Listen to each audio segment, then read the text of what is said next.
Hello everyone, welcome to the news on ICTU-RTV. Coming up in this edition, assessing progress made in the fight against malaria and reducing its mortality in African countries is the focus of World No Malaria Day being observed this April 25. Get details in this newscast.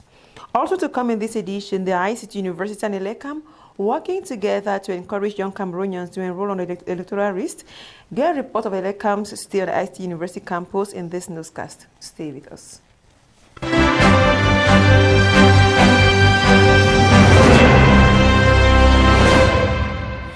Yeah, welcome back. As you heard in one of our top stories, Cameroon this Friday, April 25, joins the world to commemorate World No Malaria Day. The day, instituted in 2008, aims in assessing progress towards goals in controlling malaria and reducing its mortality in African countries. In the following report, Jeremy Romy says despite government's efforts to fight malaria, Cameroon remains one of those countries with the highest mortality rate due to malaria.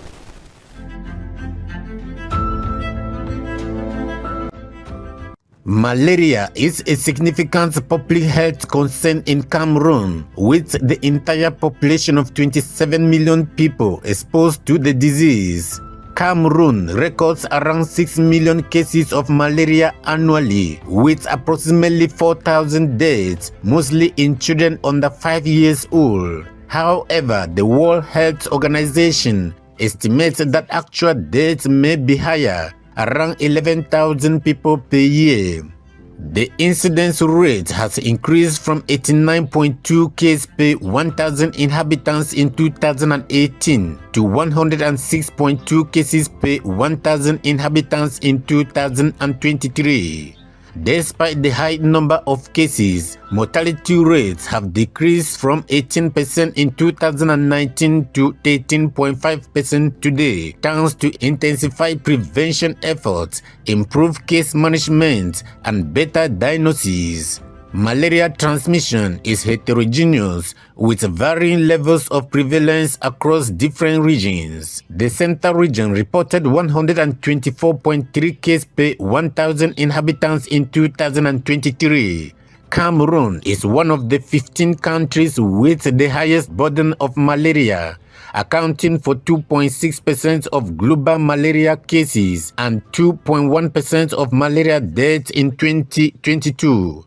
With an increasing rate of malaria, the government of Cameroon has not been relenting its efforts to control malaria in Cameroon, such as door-to-door distribution campaigns of treated mosquito nets and encourage its use. The government is also targeting interventions in high-risk regions with innovative approaches to improve adherence to treatment. Training workers to detect cases early, provide treatment, and refer patients to health facilities.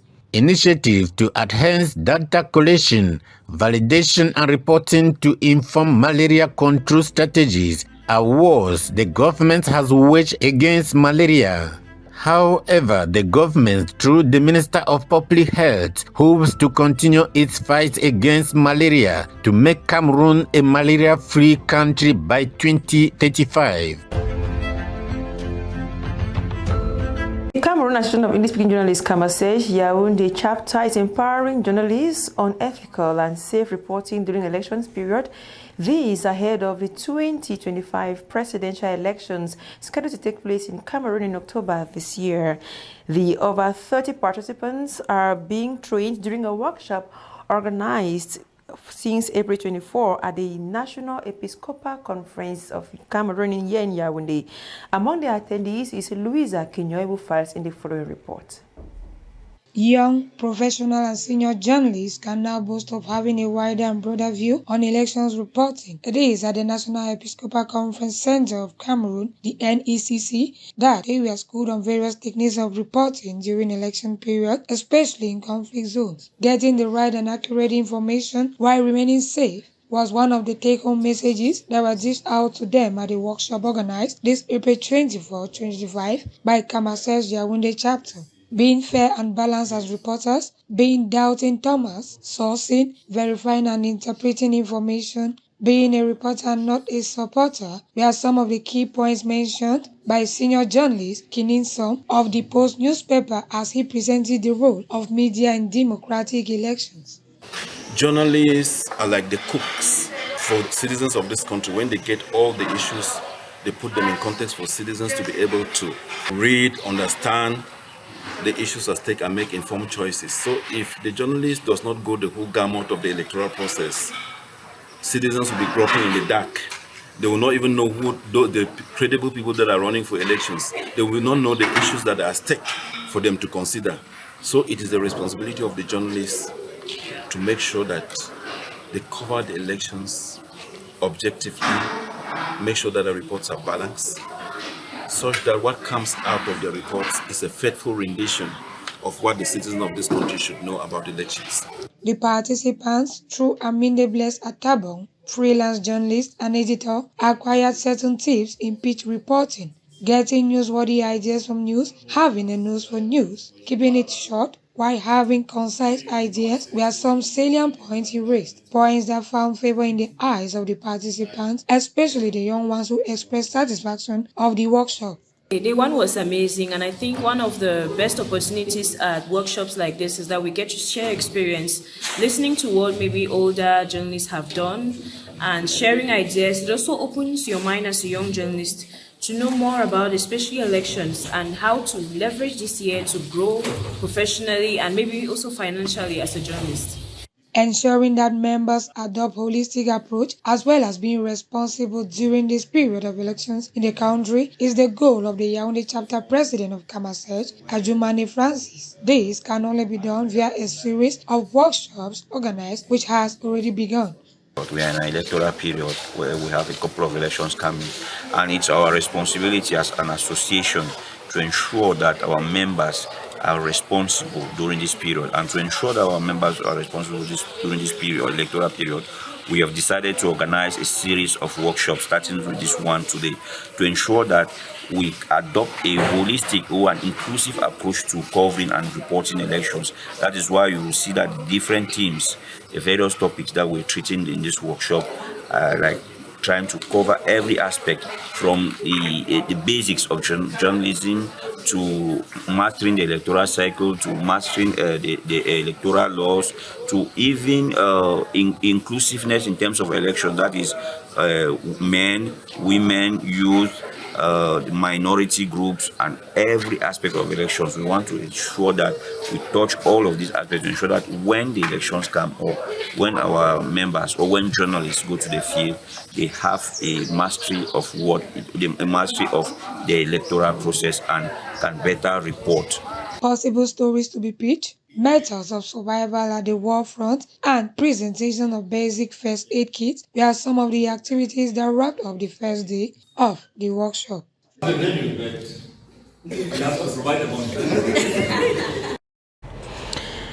As you heard in one of our top stories, the ICTU-University and Elections Management Body in Cameroon, ELECAM, are working together to engage the youth in exercising their civic responsibility.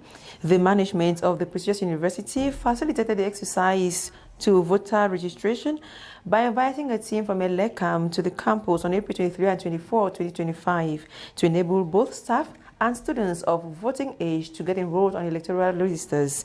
The lecturers played a vital role in leading the students to the ELECAM team. Louisa Kinyo once more completes the story. Encouraging youth to take up their civic responsibility is one of the priorities of the administration of the ICT University. To this effect, some staffs of Elections Cameroon's ELECAM were at the premises of the university on April 23rd to conduct the registration process of students and staff into the electoral list. This in prelude to the upcoming presidential elections to take place in the country come October 2025. With their identity cards, they were being registered on spot, an exercise closely followed by Dr. Nda Greenberg, Dean of the BMS faculty of the university. ICT University upholds civic engagement very dearly, and so we thought that it was very necessary for the university to invite ELECAM to the campus and get as many young Cameroonians as possible registered. Given that we are in an electoral year And given that we are also an educational institution, it is but incumbent upon us to educate young Cameroonians on their civic duties, their civic responsibility, as well as their rights. Considering the ownership of a registration card as part of the examination is one of the ways devised by the lecturers to ensure the students take active part in the activity. As part of a country that wants to emerge, we cannot build citizens without infusing in them certain values. And it is our hope that here at the ICTU-University will teach students who are not only intelligent but who are equally committed and patriotic towards our nation.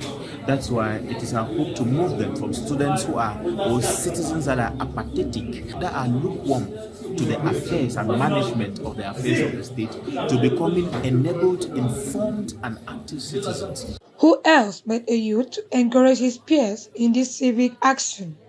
I, as the president of the student government at the ICTU-University, I am encouraging all the students of my university to actively take part in this democratic process. The youth today, we usually say that our voice is not heard, and this election is just a platform for our voices to be heard.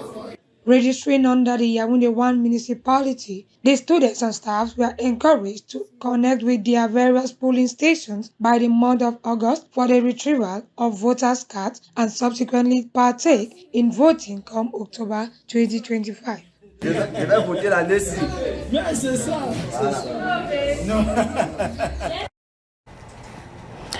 Parlons de l'inscription sur les listes électorales Elections Cameroun à ICTU-University. Ceci pour poursuivre la campagne de plusieurs mois, celle de descendre auprès des populations pour inscrire le plus de personnes. Michel Betaïné, reportage.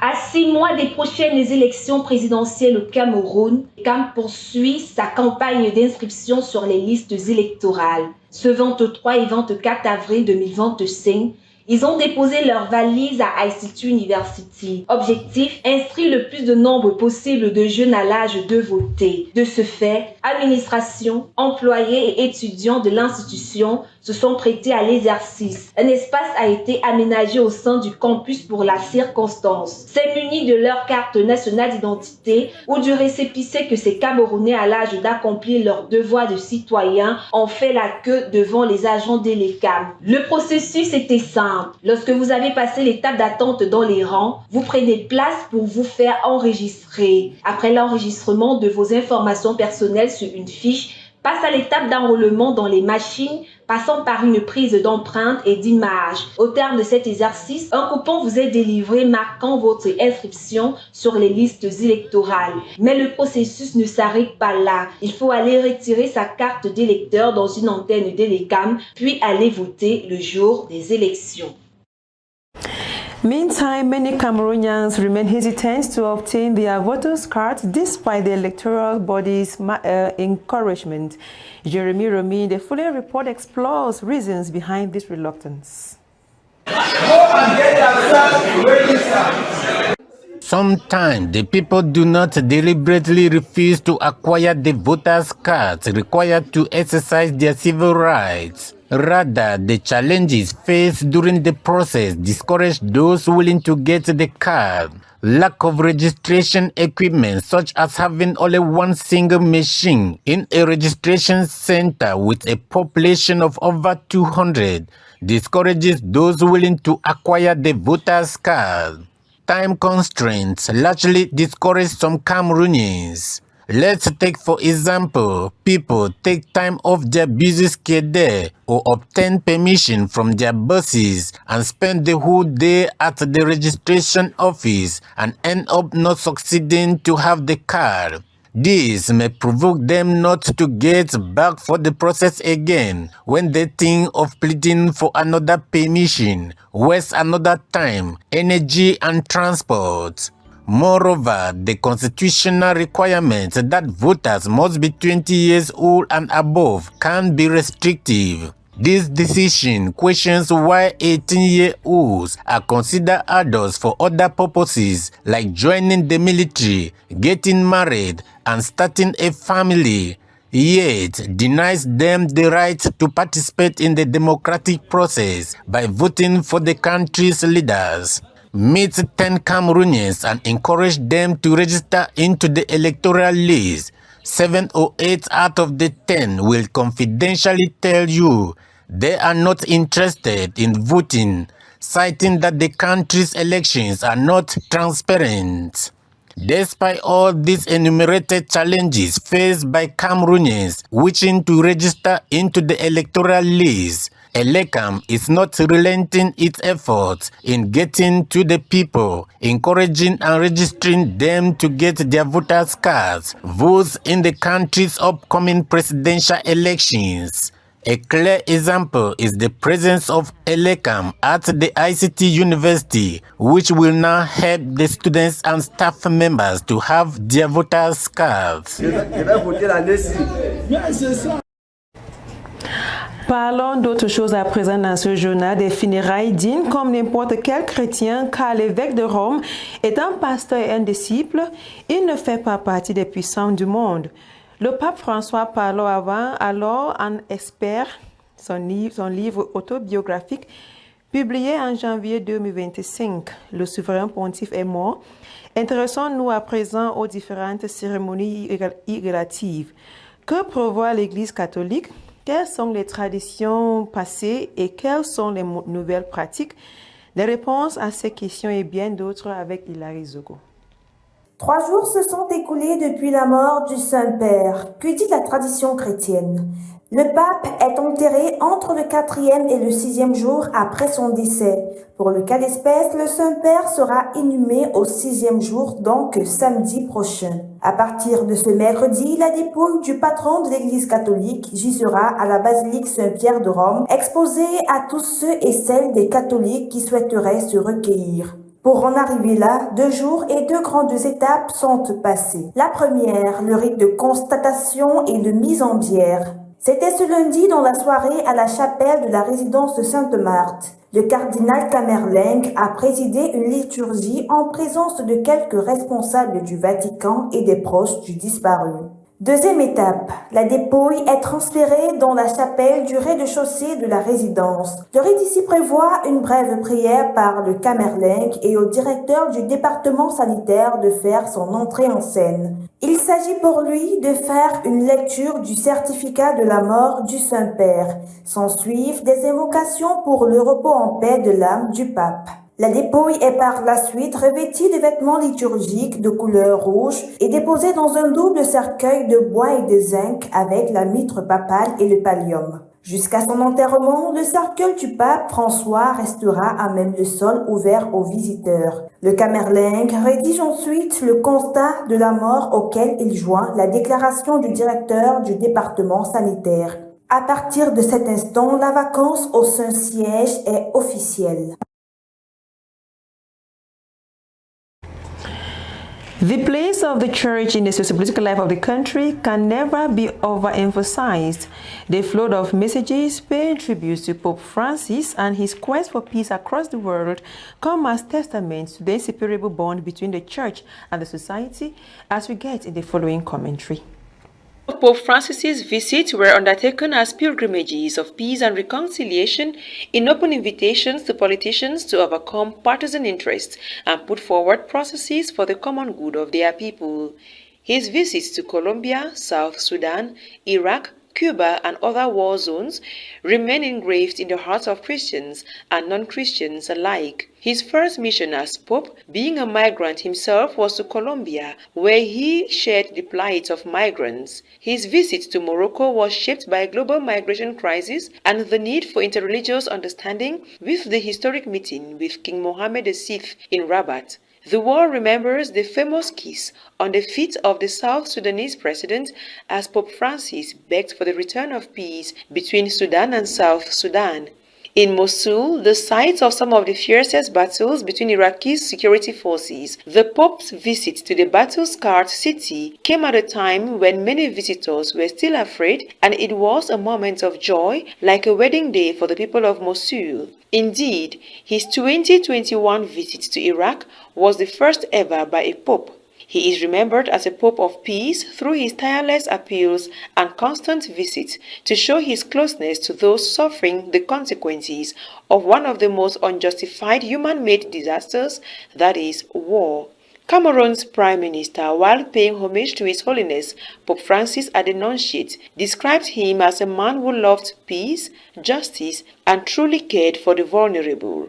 Other tributes from world leaders equally praised the Holy Father's love for humanity. From the inexhaustible actions of Pope Francis, the messages in most churches on Sundays and feast days, it goes without saying that the Church plays a vital role in promoting and maintaining peace, social dialogue, as well as advocating for the vulnerable, the marginalized, and the forsaken. Thus, a good way to celebrate and honor Pope Francis's peacekeeping life and death is to rise to the occasion as he did, to claim our power as peacemakers, reclaim our collective responsibility as protectors of humanity.